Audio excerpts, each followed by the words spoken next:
ഞാൻ എടുക്കാത്ത പൊന്ന് എങ്ങനെ ഉണ്ടാക്കി കൊടുക്കും? ഖുർആൻ തൊട്ട് സത്യം ചെയ്തിട്ടും ആരും എന്നെ വിശ്വസിച്ചില്ല. കണ്ണീരോടെ ജസീല വിടവാങ്ങി. ചെയ്യാത്ത തെറ്റിൻ്റെ പേരിൽ മോഷണക്കുറ്റം ആരോപിക്കപ്പെട്ടതിലും തുടർന്നുണ്ടായ മാനസിക ഉപദ്രവത്തിലും മനം നൊന്ത് ജസീല ജീവനെടുക്കുകയാണ് ചെയ്തത്. എന്നാൽ അവൾ പറയുന്നത് ഇങ്ങനെയാണ്: ഞാൻ മരിച്ച ശേഷമെങ്കിലും ഇതിൻ്റെ സത്യം തെളിയണം. എനിക്കും മക്കൾക്കും മാത്രമേ ഈ മരണം കൊണ്ട് നഷ്ടമുള്ളൂ. എൻ്റെ സത്യം ആരും വിശ്വസിക്കുന്നില്ല.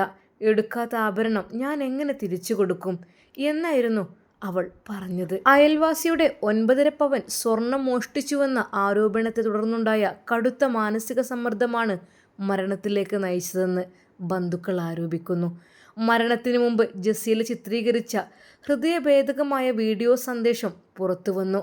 അയൽവാസിയായ സുഹൃത്തും കുടുംബവും ചേർന്ന് തന്നെ ക്രൂരമായി അപമാനിച്ചുവെന്നും തനിക്ക് അറിവില്ലാത്ത കാര്യത്തിനാണ് താൻ കുറ്റക്കാരിയായിരിക്കുന്നുവെന്നതും ജസീല വീഡിയോയിൽ കരഞ്ഞുകൊണ്ട് പറയുന്നുണ്ട്.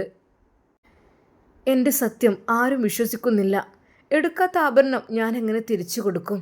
ഞാൻ മരിച്ച ശേഷമെങ്കിലും ഇതിൻ്റെ സത്യം തെളിയണം. എനിക്കും മക്കൾക്കും മാത്രമേ ഈ മരണം കൊണ്ട് നഷ്ടമുള്ളൂ. മോഷണക്കുറ്റത്തിന് പുറമെ ജസീലയുടെ സ്വഭാവത്തെ മോശമായി ചിത്രീകരിക്കുന്ന തരത്തിലുള്ള അപവാദ പ്രചരണങ്ങളും അയൽവാസികൾ നടത്തിയതായി പരാതിയുണ്ട്.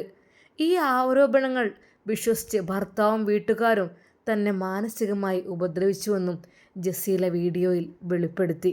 താൻ മരിച്ചാൽ മക്കൾക്ക് ഈ സമൂഹത്തിൽ തലയുയർത്തി ജീവിക്കാൻ കഴിയില്ലെന്ന ഭയത്താലാണ് ഇവരെയും കൂടെ കൊണ്ടുപോകുന്നതെന്ന് യുവതി വിങ്ങലോടെ കൂട്ടിച്ചേർത്തു.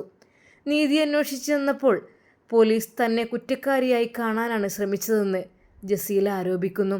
പരാതി നൽകാൻ ശ്രമിച്ചെങ്കിലും അത് സ്വീകരിക്കാൻ പോലീസ് തയ്യാറായില്ലെന്നും തന്നെ നാണം കെടുത്തുന്ന സമീപനമാണ് അധികൃതരുടെ ഭാഗത്തു നിന്ന് ഉണ്ടായതെന്നും വീഡിയോയിൽ ജസീല പറയുന്നുണ്ട്. ജസീലയുടെ മരണത്തിന് ഉത്തരവാദികളായ അയൽവാസിക്കും കുടുംബത്തിനുമെതിരെ കർശന നടപടി വേണമെന്ന് വീട്ടുകാരുടെ ആവശ്യം. യുവതിയുടെ മരണമൊഴിയായി പരിഗണിക്കാവുന്ന വീഡിയോ സന്ദേശവും കുറിപ്പും പോലീസ് കണ്ടെത്തിയിട്ടുണ്ട്. സംഭവത്തിൽ വിശദമായ അന്വേഷണം ആരംഭിച്ചതായി പോലീസ് അന്വേഷിച്ചു.